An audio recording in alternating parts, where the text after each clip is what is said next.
Ho, ho, ho, we made this.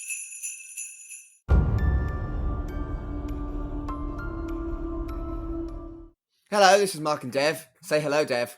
Hi. So we initially had the idea of doing a roundup episode for Series 1 of Chucky. And yeah, we recorded 2.5 hours of shit. So instead, what we've done is we've chopped it up into the segments, because the whole plan was to have numerous segments. And yeah, it kind of overran, really, didn't it? Definitely, yeah. Overran, or we just chatted? We talked about everything we wanted to talk about. We did, but that did make it quite long. So we've split it up into segments. And first up, we have a little bit of a chat about how it was to binge the series once it was on streaming services. And we also discussed the polls that we had on Twitter. So, yeah, that's this episode. And we'll be looking at other topics at another point. Stay tuned.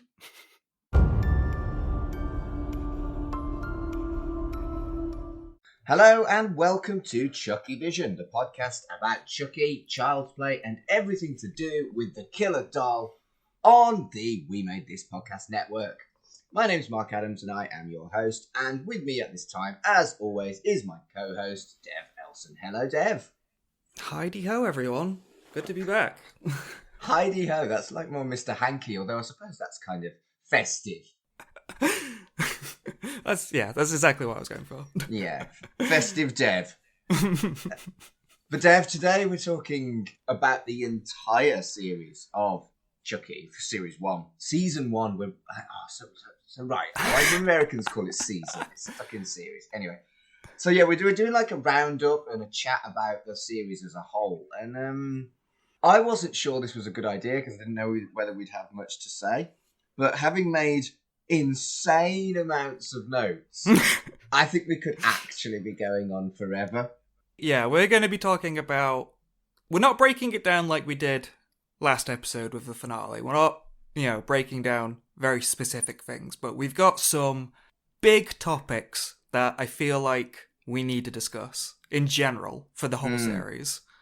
And also, we've been really, really fortunate to have been able to engage with the community on Twitter, which has given us so much inspiration to talk about. We've done polls, we've had chats in private messages, and also back and forth on Twitter itself. And that's been a really, really lovely element of doing this podcast for me, is actually getting to chat to people that are listening in. Oh, absolutely. And I want to say that right up at the front. This may seem like a co-joint, co-hosts and everything, but really this is Mark's baby. Oh, don't be ridiculous. I love talking Chucky, and I love hearing from the fans, but for everyone sending stuff in, Mark has been top of his game, not only liking and retweeting and stuff, but he has been having real full-on conversations with the fans. And, I just want to say in defense for myself, it may seem like I'm not as engaging with that, but Mark sends me everything. I read everything you guys send in. And so, yeah, this is just a big thanks at the start for Mark, and also just a real big thanks because I'm also reading all the love you guys are sending in. And it's really special how much you guys have actually sent in for this episode. Well, I mean, thank you, but realistically, thanking me for doing something that I'm really enjoying, I don't really need it. But no, thanks, man. And like I say, it has just been lovely. Sometimes when you podcast, you feel like you're shouting down a well. Whereas with this podcast specifically, the amount of response and interaction and chatting we've had, it's been lovely. It really, really has. And that's kind of what we focused this episode on, really, is that we've got so much that people have chatted to us about that I thought it would be a nice idea to, air it. Absolutely, yeah. And it makes sense because what is this podcast? But it's two people who really like talking about Chucky. And you really get that sense from the fans.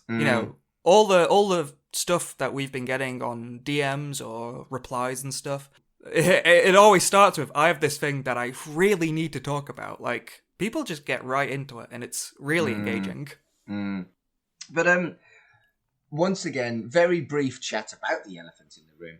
We shouldn't have been able to watch Chucky, and we shouldn't have been able to do our weekly episodes, and I'm sure people have worked out how we did it, but you can now legally watch Chucky in the UK. It is on Now TV, and like I promised I would, I have been a good boy. I have subscribed to Now TV, and you can get all 8 episodes. And I guess for UK people who haven't accessed it in the way that we did, it is a bingeable show, which wasn't the case when we were watching it first time around. We were watching it weekly, episodically, like our American friends. And first things first, I did have a binge. I thoroughly enjoyed it. And it really works as a binge watch. Yeah, you were keeping me updated. Did you watch all 8 episodes in one day? Yep. How is that as an experience? Just one big story. I did so much ironing. It was great. My flat was a shit tip. By the end of the 8-hour, 6.5-hour Chucky binge, my flat was immaculate, and I'd had a lovely time watching many, many murders. 21 murders.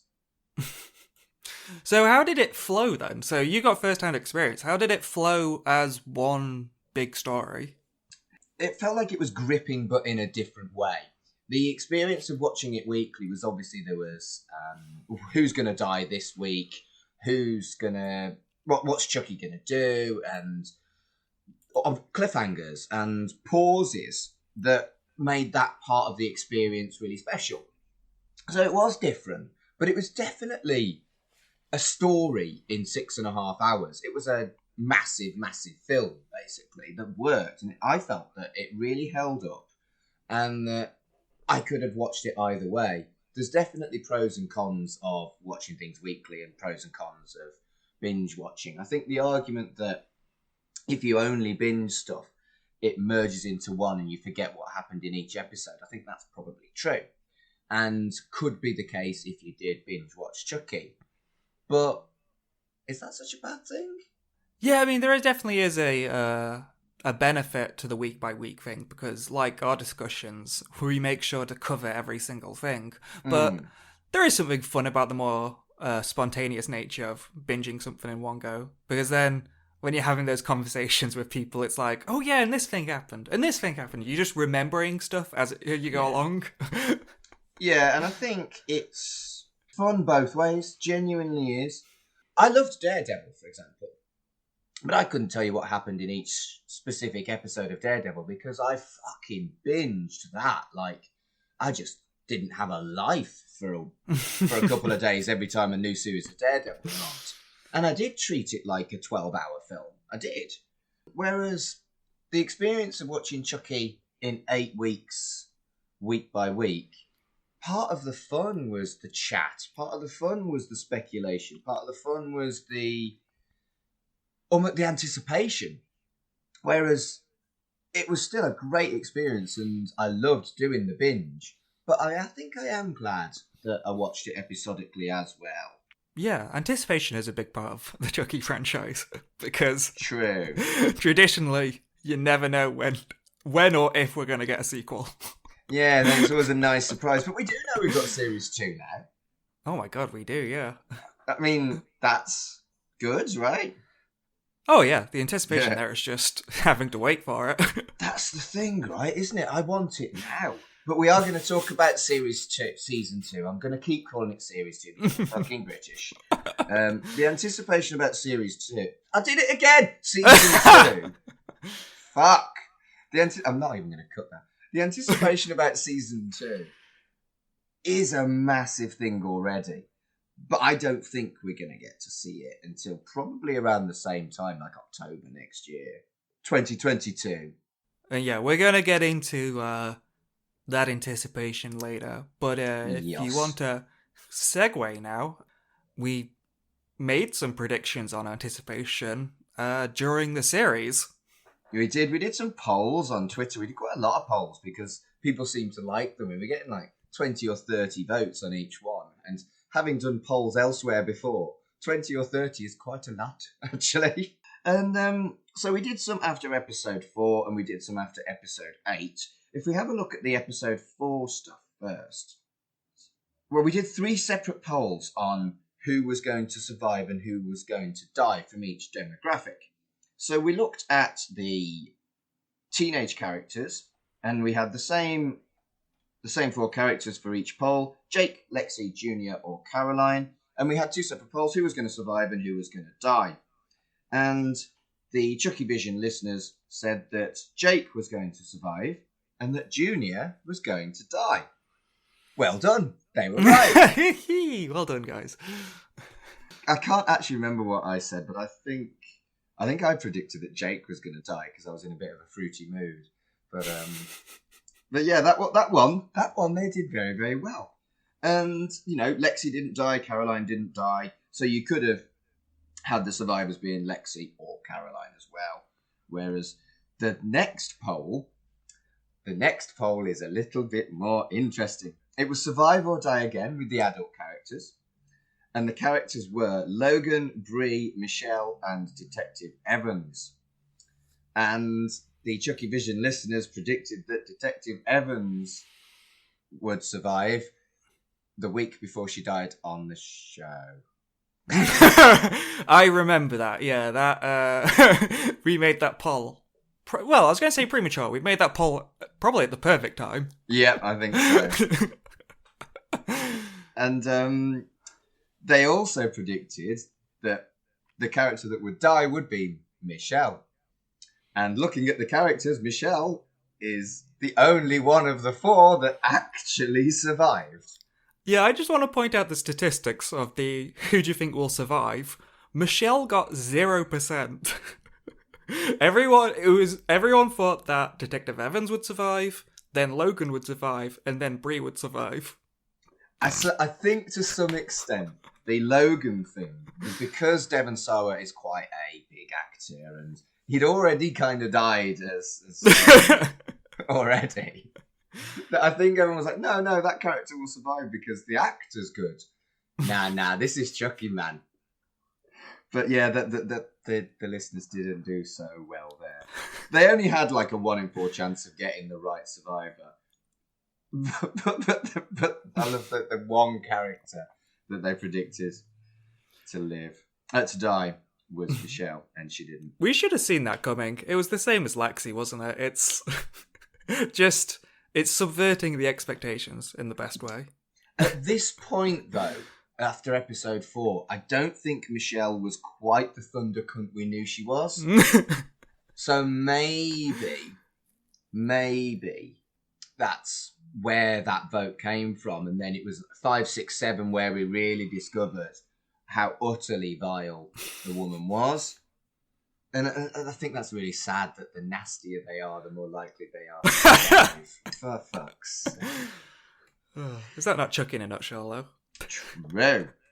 Well, Chucky and Tiffany are the most horrific people in the world. Tiffany, everyone goes, oh, she's cute, she's got the cute bust. No, Tiffany's a massive, savage, brutal bitch. Anyway. So the next survive or die was legacy characters, and the options were Andy, Kyle, Tiffany, or Nika. And by a gigantic majority, everyone thought Tiffany would survive, and she did. And quote unquote, she did. Twice, actually. She survived twice, which shouldn't be possible because it's Chucky. Yeah. And then the prediction for the character that would die was Andy, who is in a very perilous situation by the end of the series, but he's not dead. Yeah. And out of the 4, including Tiffany, they've all had a hard time. But there's only Kyle that kind of sort of maybe could be dead, but we'll cover that later on. Oh, yeah. Yeah, so that one, I was expecting an absolute cull of legacy characters, I'll be honest. And it didn't happen. Yeah, it's very odd, you know. On one hand, the Chucky series can be incredibly cruel, and on the other hand, you know, not as many deaths as we suspected. We were trying to anticipate the bloodlust. Yeah. And you can go a little overboard and try to guess that. And the final poll that we had after episode 4 was, which legacy character would you like to return? And the options were Tyler, Karen, Jesse and Jade, or Glenn/Glenda. And it wasn't by as much of a majority as some of the others, but it was Glenda and Glenda that everybody seemed to want to come back. And there's so much love out there for this character, despite the fact that Seed of Chucky doesn't have the best reputation. And I think that's fascinating. I think the majority of people that we've engaged with have been LGBTQ.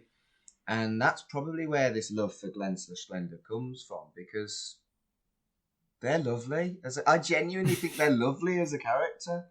And you can say how shit Seed was until the cows come home. I still think that the Glenn/Glenda character is just so nice. And I want to see them back. And for a TV show as well, which, really allows the exploration of characters. Glenda is the most interesting character to revisit. I think that it was, for the time, done very sensitively in Seed of Chucky, but I do think it needs, which they did do with the gender fluid comment that went viral on the internet. I think the character deserves a modern take. I really do. So I very much agree with the listeners that Glenn/Glenda. I mean, Glenn was supposed to be the nice one, and Glenda was supposed to be the horrible one, weren't they? When they kind of split the personality at the end. The overlap is so close of, we want to see what this character could, mechanically in the story, what can they do? To move things along or progress things. But also, as a character, what does this mean for this person? That they're two people or one person, and what can Don Mancini say about people with this character? And that's so interesting. And I think there is a huge difference between an explicitly non-binary character and a duality of your personality being put into lots of different dolls, like has happened to Chucky. I think that the difference is something that can be explored and genuinely be very interesting. But one person we didn't put on the poll was Mike Norris, and it is heavily implied, or at least from what I've seen, it's heavily implied that we are going to see Mike Norris come back in season 2. What are your thoughts on that? I would like to, because out of all the actors, I really do like Chris Sarandon, and a lot of people liked Chris Sarandon. He was really cool back in the 80s. It wasn't just Child's Play. He was in Fright Night and what's that film? Bordello of Blood. He was in a lot of really good, fun 80s horror movies, and I remember he had a cameo in the 2011 Fright Night. Okay. It was a very minor cameo, but he was still funny. He still has a charm to him, and I think he would do very well on TV. He would be like Devon Sawa. I think there's a very untapped charisma that would be good on TV. Yeah, I'd very much like to see Mike Norris, because that is a huge loose end. We don't know how he behaved after the end of Child's Play, really, at all. And we don't know whether or not he was a massive cunt to Andy's mom. I would love to see the drama of Mike Norris, who potentially has thrown Karen under a bus, and Andy kind of interacting 30 years on. That would be some serious drama. And I'm trying to remember, because I've seen people say that the implication is that Karen and Norris were still together after Child's Play. Yeah, I think there's kind of almost two schools, isn't it? That they got together and that he threw her under a bus and she ended up in a mental asylum. But he could have been in a mental asylum too. We don't know either of these things. Yeah, I would say that's interesting to explore. Did he do what he did to, quote unquote, throw her under the bus? Did he do that to protect her?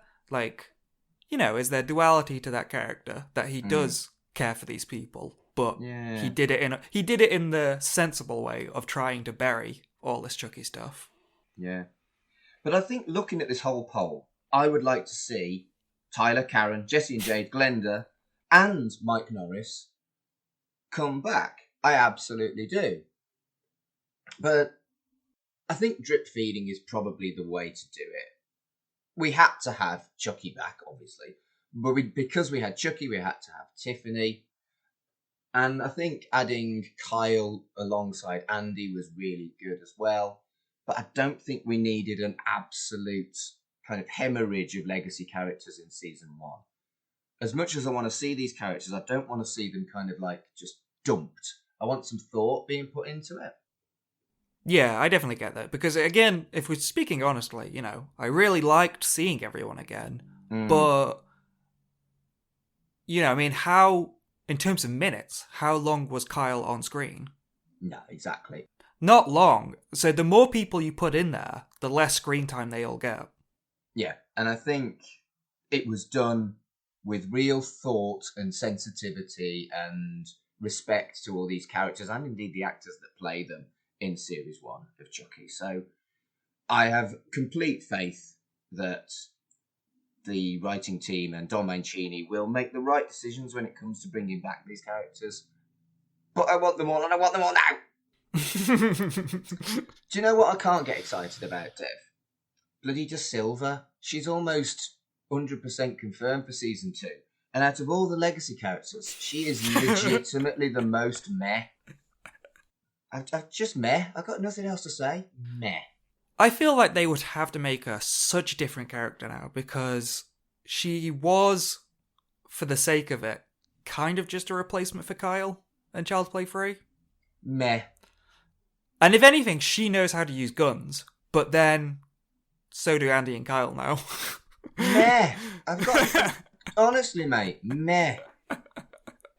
There's a reason why she wasn't on the fucking poll. Dull. Meh. Right, I'm moving on, because meh. So, we did some more polls after episode 8, and the first one was not subtle. Is Kyle dead? And the options were no, yes, and that was her glove, or yes, but that wasn't her glove. And the yeses were 88.5%. So, you know, we all think she survived. We're all rooting for her. And it was 50% glove and 58% not your glove. And I think I want it to not be her glove, because it's almost too obvious. And if it isn't her, then it's another character. Is it Glenda? Is it Mike Norris? Is it Jade? Is it Tyler? Probably De Silva, isn't it?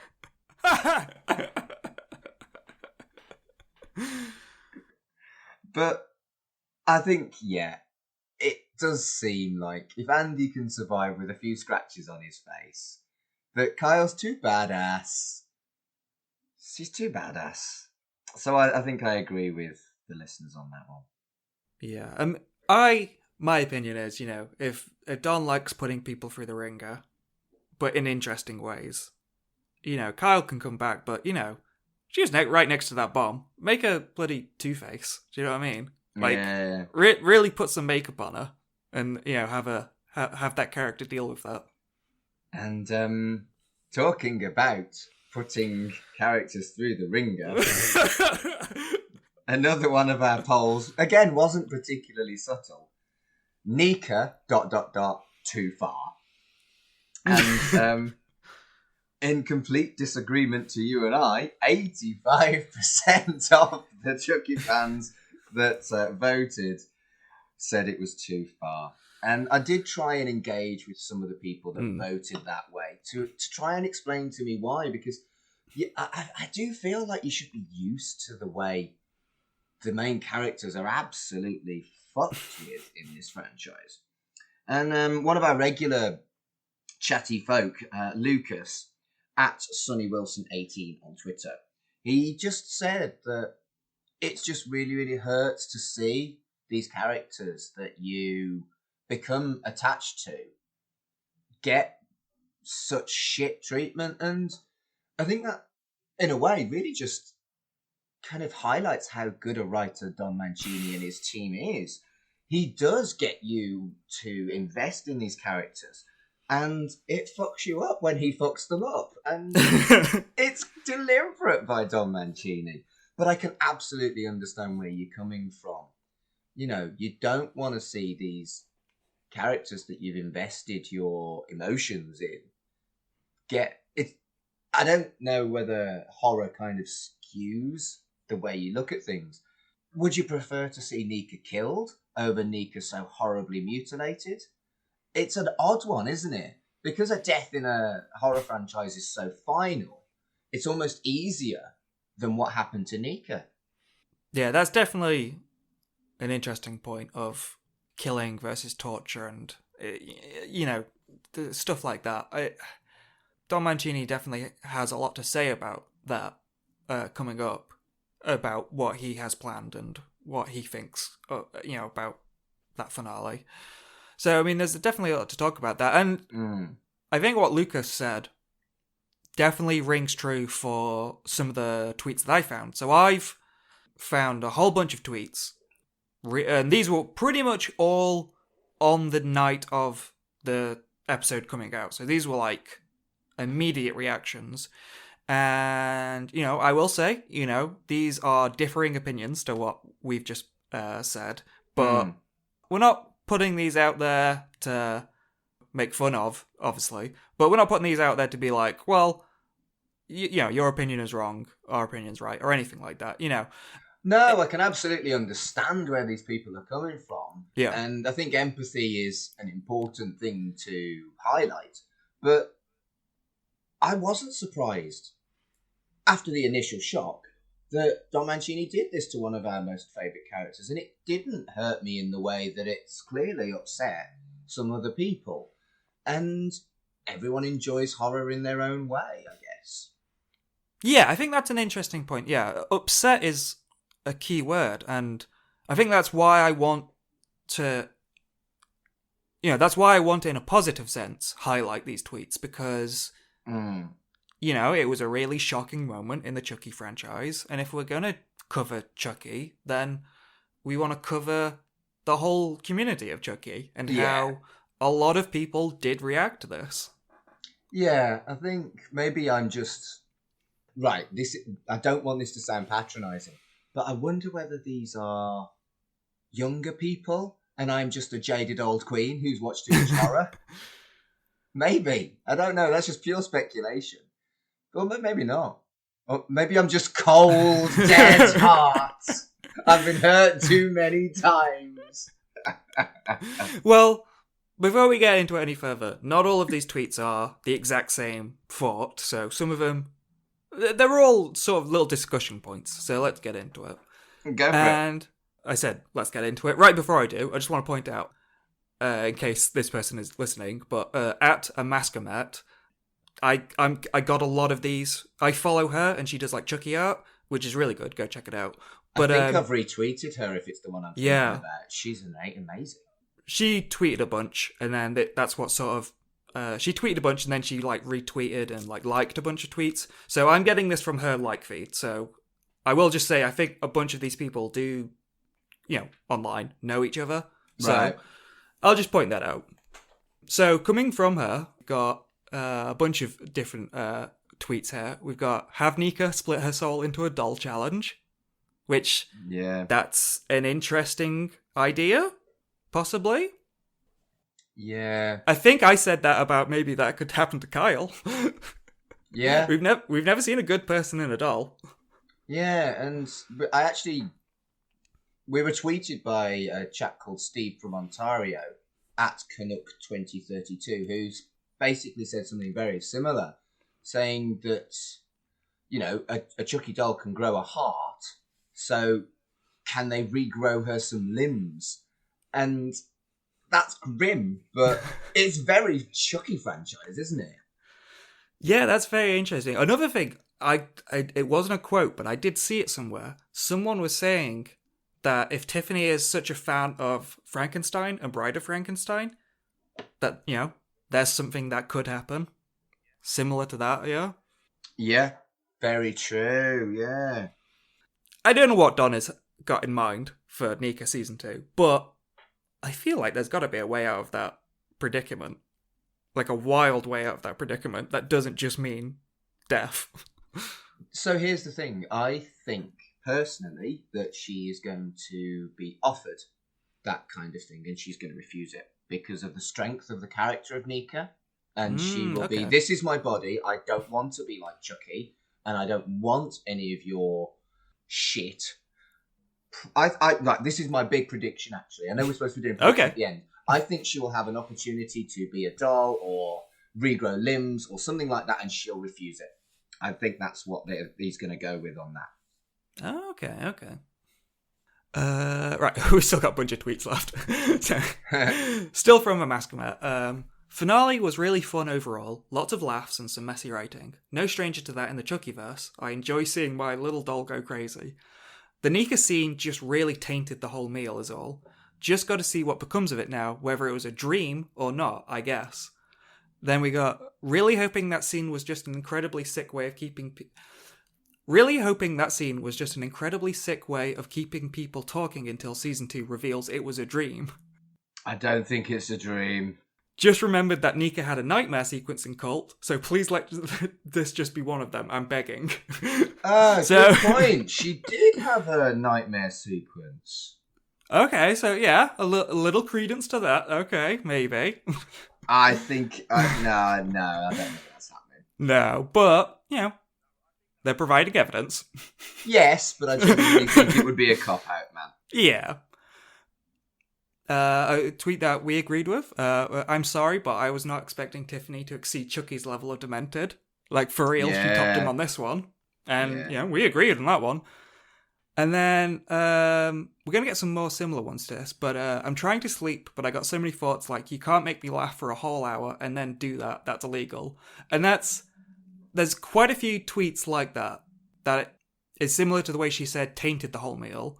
And that's kind of a general opinion we're going to be seeing of people think this is tonally really out of place. I don't agree. I think it's deliberate and savage and supposed to fuck with you. I don't think it was a mistake. I don't think Don Mancini's like, oh shit, the fans are right. I shouldn't have completely changed the tone and shocked everyone. That's exactly what he was trying to do. Yeah, so a couple of these later ones, similar things. At Black Bogmire says, every Chucky thing with Nika in it depresses me so bad. Like, thinking about everything she's gone through makes me angry and upset. I need to get her out of this series. Andy depresses me too, but not nearly as much as I think. I don't know. I need Nika to come out on top somehow. I love her so badly, she doesn't deserve a single thing she's been put through. Maybe. It's kind of why I prefer the older movies over the more recent ones. Aside from nostalgia, it feels depressing.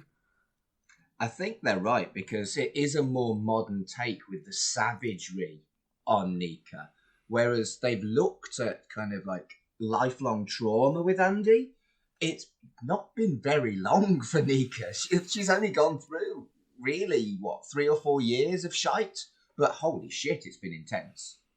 Yeah, I think that's a good point, because I'm going to make my point on that. I'll just read this one, which made me laugh. Okay, I think the biggest issue with the scene is it threw off the whole tone. Like, it was so disturbing, and on its own it did a great job. But I don't watch Chucky movies to be disturbed like that. I came here to watch Chucky, not Organ Shit Munchers 45.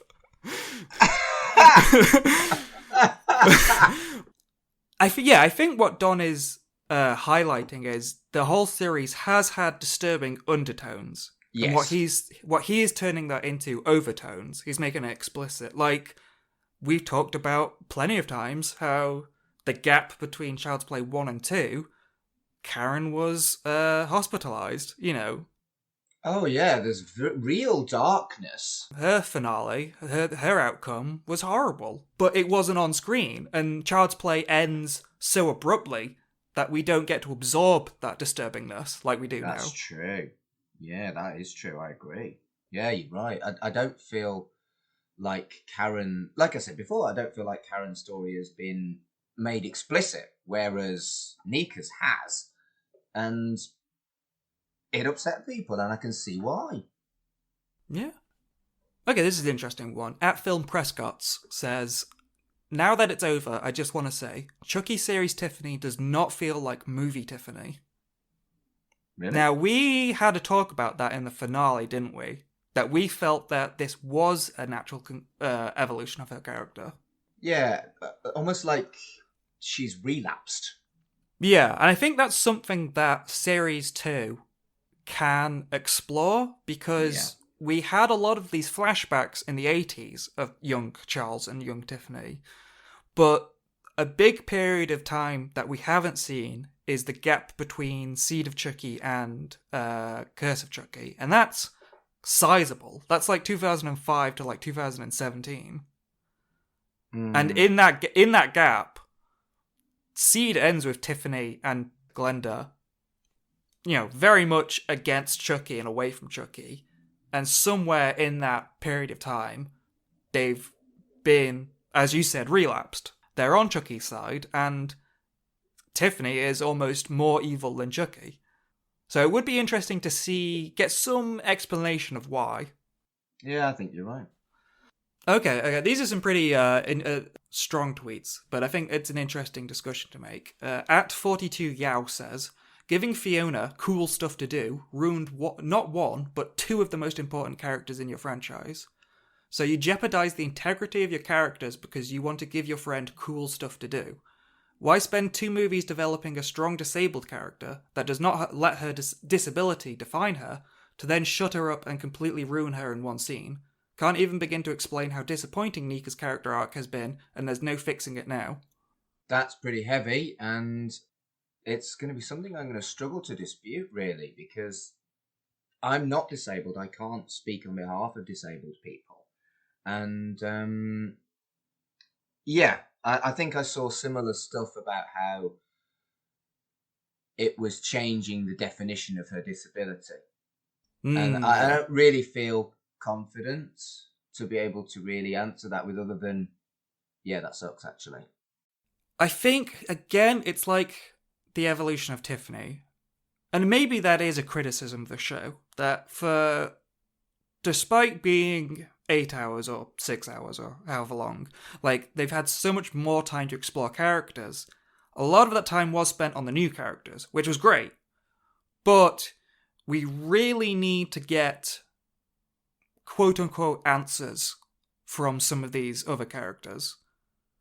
And that is something that, it was cool to see Chucky Nika. That was fun to see. But we haven't really explored since Cult, her being a disabled character. That hasn't... Do you know what I mean? Curse and Cult had something to say about being a disabled character and how she is, just as strong as any other final girl. And it's kind of like if Curse of Chucky, I don't know, ended with her getting thrown off the balcony. Yeah. And it's like in that film, that isn't seen as a cruel move towards a disabled person because we see her survive and we see her recover. Whereas what we're seeing in this finale is we're ending on her low point and we have to wait for that recovery. Yeah. I mean, that's the thing. We're going to have to wait, and then we're going to have to look back at how this story plays out. I think that's how we can connect our opinions and their opinions, is that this is the point we're at. Will they come around to this? Will we come around to it? It really depends on how these stories pay off in terms of what they're going for. Yeah, I think you're right. And it is a sensationalist cliffhanger. And is it a cliffhanger, or is this what's permanently happened to the character? I do think there is a little bit of speculation to be had on that. And, it was horrific, and it did shock me, and it takes a lot to shock me these days. But I don't think I was quite as upset as a lot of people. I think those tweets, as strong as they are, they do highlight that, this is, it's a cliffhanger. We're saying that it's an interesting development, but as a cliffhanger, it definitely leaves people on a downer, doesn't it? It's a big downer. Yeah. And I think, the show itself ends on that funny kill count with Chucky, but specifically for Nika, it's a very negative ending for now. Yeah. Oh, yeah. I mean, it is a huge, huge discussion, and I actually genuinely think now we've had it and we've chatted for about a quarter of an hour on it, we could have actually done an episode on this one fucking poll, which is insane. Yeah, it's very true. There's a lot to say on it. I mean, that is most of the big topics. Right. Shall we move on? Because I think it is a massive deal, but we've got... we might actually have to split this episode into two. It could be a long episode. What are we at? We're only at 42 minutes. Yeah, we've done about 2 of the 5 things we wanted to do, Dev.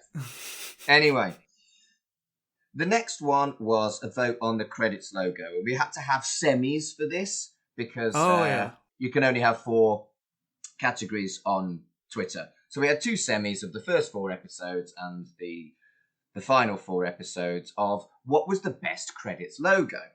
And so the first semi, dolls' heads and syringes and scalpels won equally, so both went through to the final vote. And for the second half of the show, Good Guy Dolls won that. And by a country mile, it was the Good Guy Dolls in episode 8 that won the overall vote. And that was my favourite too. Yeah, I feel like I made a wrong prediction. I think I said in the finale that wasn't my favourite, and I got just bodied by the response, it seems. Everyone else loved that. So what was your favourite then? I voted for the Grave one. I thought the Grave one was just... I don't know, it just felt a little bit crueler. Just to throw all those names at us, and like, yeah, these people are all dead. I think the poll reflected the 4 strongest ones. Because Graves came second in the semi with that. So Good Guy Dolls, Graves, Syringes, and Dolls' Heads are the stronger of the 8, I think. And for me, it was very, very close, Good Guy Dolls or Gravestones. And the other side of the semis just wasn't as strong. Yeah, I think I agree, but very much honourable mention to Gravestones. Yeah. And the final one, which I'm not happy about, was, should we do Chucky shipper fanfiction? And 92.3% of the vote said yes. And I strongly suspect the only person who voted no was me. Look, people want... Motherfuckers. Hey, you are one half of a Chucky podcast. If you want everything Chucky, then we've got to do everything Chucky. I do not want to do Chucky. Okay, maybe poor turn of phrase there. So, okay, we'll do it. I'm not going to promise we'll do it soon. Full confession, we've recorded the episode on the remake already, so that's going up first anyway. But we'll do it. No promise to do it soon, but we will do fucking shipper fan fucking fiction, damn it. Well, you know what? I mean, I don't know if we are doing it second after the No. No, what I mean is I don't know exactly when we're doing it, but we are tackling some of the comics. And I've read some of those comics, and you know, there's a fine line between it was published and it was, available to buy and it had the Chucky TM brand on it, but what are those but not fan fiction?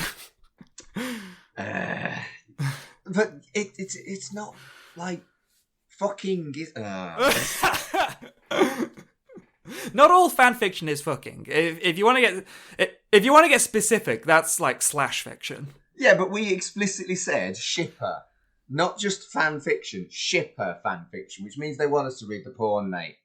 Shipping can be platonic, but yeah, I know what people want. Fuck's sake, I wish I'd not put that up. What did I expect?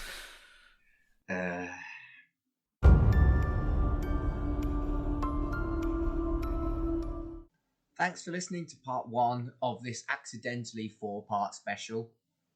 We've got 3 more of these coming up, and then we're going to post the whole thing as a big, fat, long 2.5-hour episode. So, until next time, wanna play? Chucky Vision is a podcast brought to you by the We Made This network. Follow us on Twitter at CHUCKYVISION. Follow the network on Twitter at WMT_network. Our website is WeMadeThisNetwork.com. The logo was designed by Dev, and the theme tune composed by Dark Fantasy Studios.